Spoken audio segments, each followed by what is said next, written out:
Ce mardi 7 mars 2023 à 20h55, Arte diffuse un documentaire intitulé L'incendie du Reichstag, quand la démocratie brûle.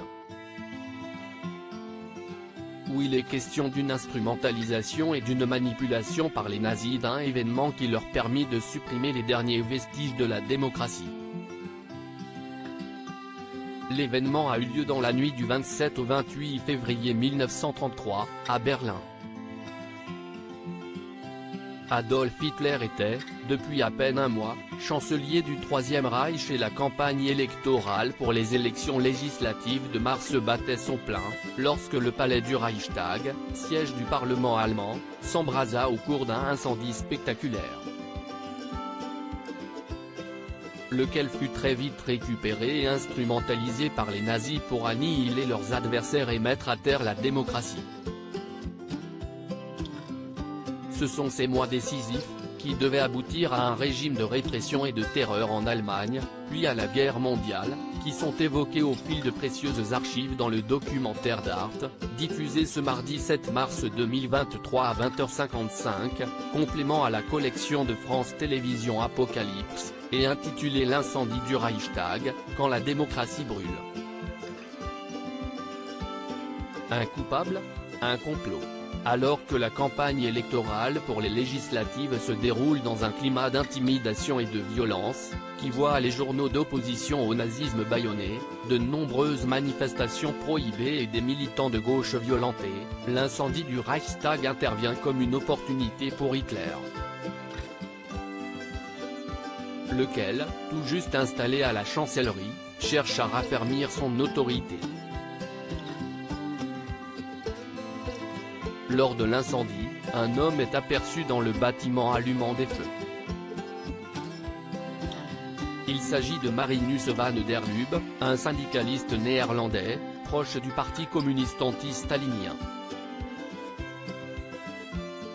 Arrêté, il passe aussitôt aux aveux, déclarant avoir agi seul, dans un geste de protestation.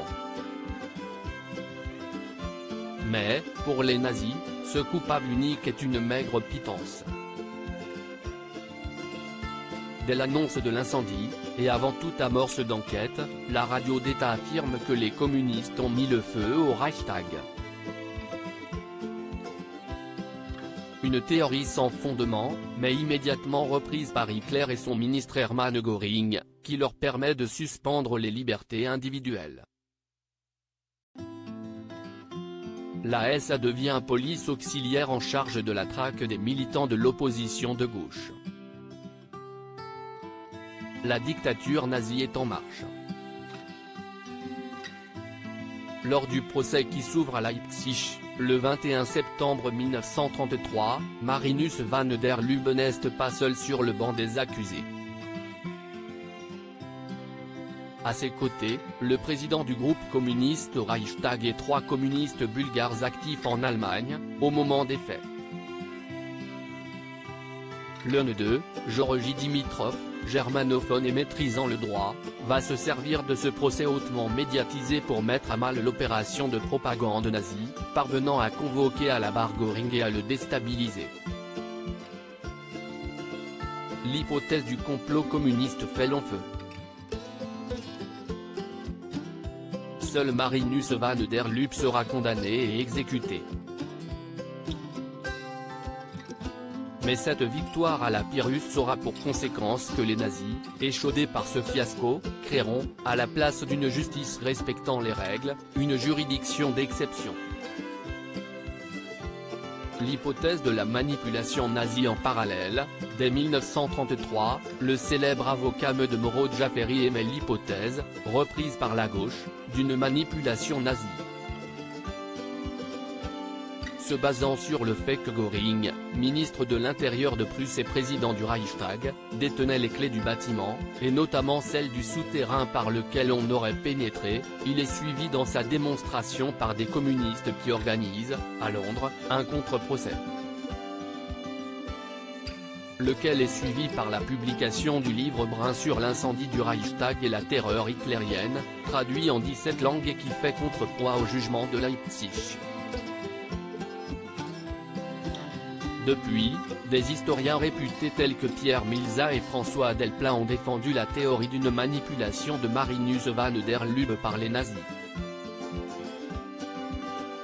Selon Milza, les hommes de Göring l'ont laissé allumer un petit incendie dans le palais du Reichstag, tandis qu'eux-mêmes inondaient le sous-sol d'essence. Pour un autre historien, François Kersaudy, ce sont deux autres dirigeants nazis, Joseph Goebbels et Karl Ernst, qui ont commandité l'incendie. De son côté, le général Aldé témoignera, au procès de Nuremberg, que Göring lui avait bien révélé sa responsabilité dans l'incendie du Reichstag. Si des doutes demeurent quant à l'événement lui-même, une chose est sûre, la dévastation du Parlement fut tout autant un symbole de la mise à bas de la démocratie qu'un prétexte tout trouvé pour une accélération de la prise en main totale du pouvoir par Hitler et les nazis. À lire aussi Apocalypse, France 2, que sont devenus les proches d'Hitler après sa mort ?